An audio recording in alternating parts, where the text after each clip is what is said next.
නාවි ඉඳහල්ලා මං අර තීරය ගේ නම් කිව්වා තව සති 30යි තියෙන්න ඕගලන්ට. ඒ ලෙවල් වලට තව සති 30යි තියෙන්නේ. සති 30 කියන්නේ මෙහෙමයි. එහෙම අර එකපාර ඇව්වම් බය හිතන කාලයක් තමයි. නමුත් සාමාන්‍යයෙන් සති 30ට F3 A3ම නැතත් A2යි B එක එහෙම කරපෙවුන් ඉන්නවා. සති 3ට නෙමෙයි සති 30ට.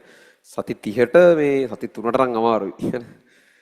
අර සතියෙන් A level කරන්න පුළුවන් කියලා අර කියපු විදිහට තමයි කියන්නේ. කොහොමද මේ සති 30කට පුළුවන්.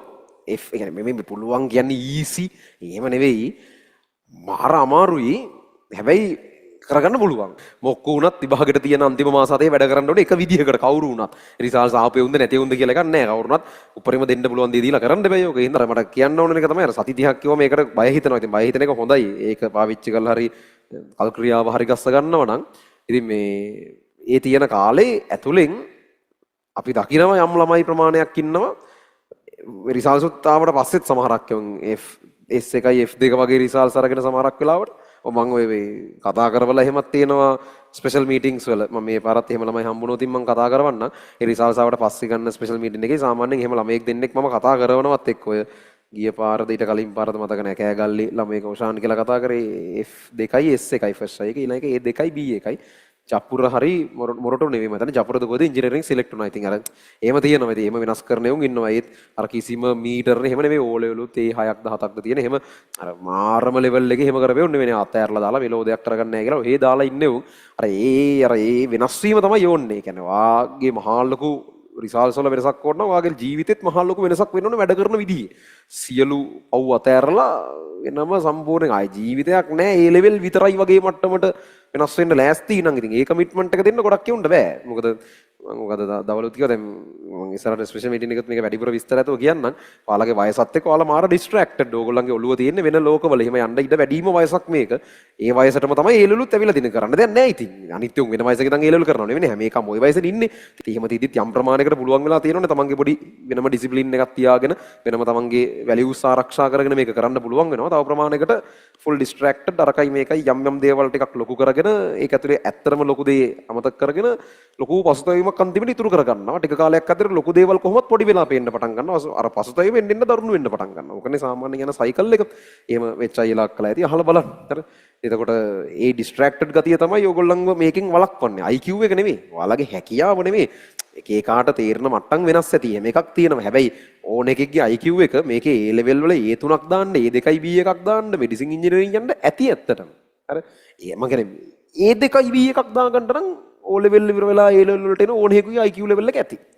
ඒක එහෙම ගොඩාක් අමාරු දෙයක් නෙමෙයි. අර ඩිසිප්ලින් එක ඕන මාර විදිහට. ඒ කියන්නේ ඔයාට මාර විනයක් තියෙනවා ආව කන්ට්‍රෝල් කරගෙන යන්න. මේකේ අමාරු පාර්ට් එක ඩිස්ට්‍රැක්ෂන්ස් වලින් තමන්ව එකතු කරලා තියාගන්න එක. කියන්නේ ඇත්තම ඕගොල්ලොත් පිළිගන්නවා ඇති වැඩ කරන්න අමාරු එළිය තියෙන ප්‍රශ්න නිසා නෙමෙයි. ඔයාලා හින්දානේ. ඔයාලම දන්නවා වැඩ කරන්න ඕනේ. ඒ වුණාට වැඩ කරන්නේ නැහැ නේ. හරි වැඩක්. එහෙමනේ වෙනාදී. නැතුව මේ එළියේ ප්‍රශ්නේ උඹලා කියයි එක එක හේතු. හැබැයි හරියට වෙනම කල්පනා කරාම වැඩ නොකරන්න 90 ගාණක්ම හේතුව ඔයා කරන්නේ නැති අමුතු නිකන් අද්භූත අභ්‍යන්තර ප්‍රතිරෝධයක් වගේ එකක් නේද? එතකොට මේකේ තියෙන්නේ ෆයිට් එක තියෙන්නේ වත් එක්ක.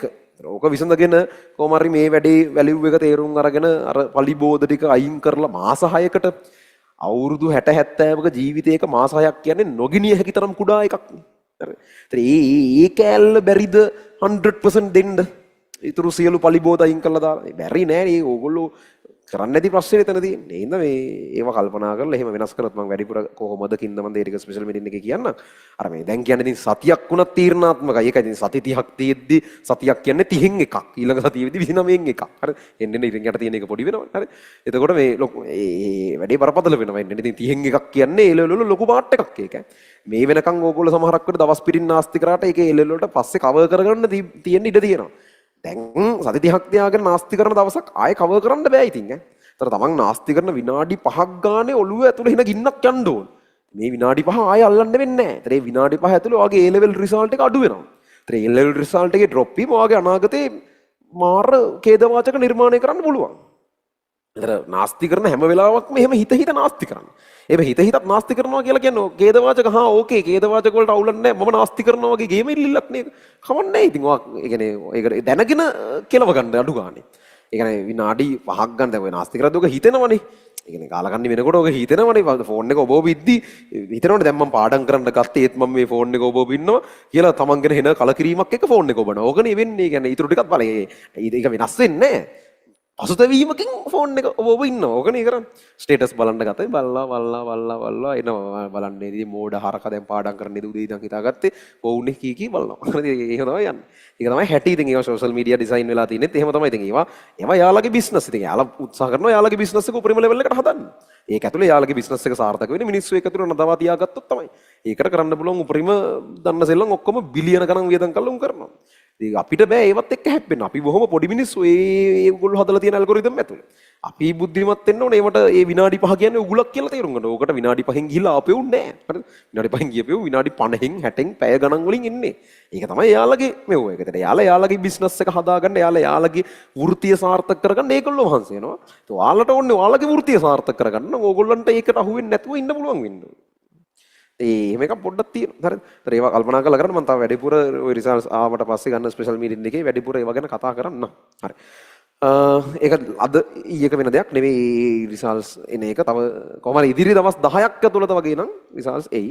ළඟදීම ඒ කියලා 20න් පසු කියලානේ කිව්වේ. එහෙමනේ කියන්නේ පොඩ්ඩක් කාලේ ඉල්ල ගන්න 20න් පසු නමාර අප්‍රේල් අග දෙීමට උපරිම උත්සාහ කරනවා කියලා එහෙම આવොත් එහෙම ගොඩක් වෙලාට මේයි තමයි හම්බෙන්නේ. කියන්නේ අර උපරිම උත්සාහ කරනවා වගේ આવොත් අමාරුයි. උත්සාහ කරනවා කියොත් සමහර කෙනෙක් ඉන්න ඉඩ තියෙනවා. ඒවා අර ඒක හැසිරෙන විදි තියෙනවා. ඒවල බලමු ඉතින් කොහොමත් අද හෙට කියලා බයේ වැඩ කරන්න නැතුව ඉන්න එපා. සහ ඔය කාලේ මදිත් නැහැ. ඔය කියන්නේ අනේ ලේසි කියලා නෙවෙයි කියන්නේ. අපරාධනේ මෙච්චර කල් මහන්සි උනේ එහෙම එකක් නෙවෙයි කියන්නේ. හෙන්න ගේමක්, හෙන්නම ගේමක්.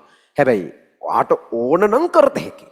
ගොඩක් කෙවුන්ගේ මයින්ඩ් සෙට් එක කියන්නේ මතු පිටින් ඕන උනාට අභ්‍යන්තරිකව ඕන වෙලා නැති වගේ ප්‍රශ්නයක් ගොඩක් අයට තියෙන. ඇත්තටම ඕන නම් මේක හරියට තේරුම් අරගෙන ඔයා ලෑස්ති නම් ඒ කියන විදිහට කරන්න.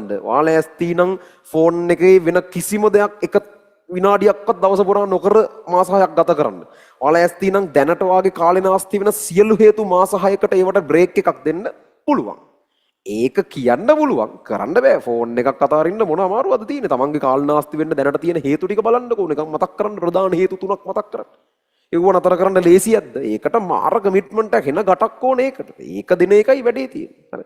වා ඒකට ලෑස්ති නම් අපෝ මේ ඔය තියෙන සති 30න් සබ්ජෙක්ට් තුනම ෆේල් වෙන්න ඉන්න එක කියන්නේ.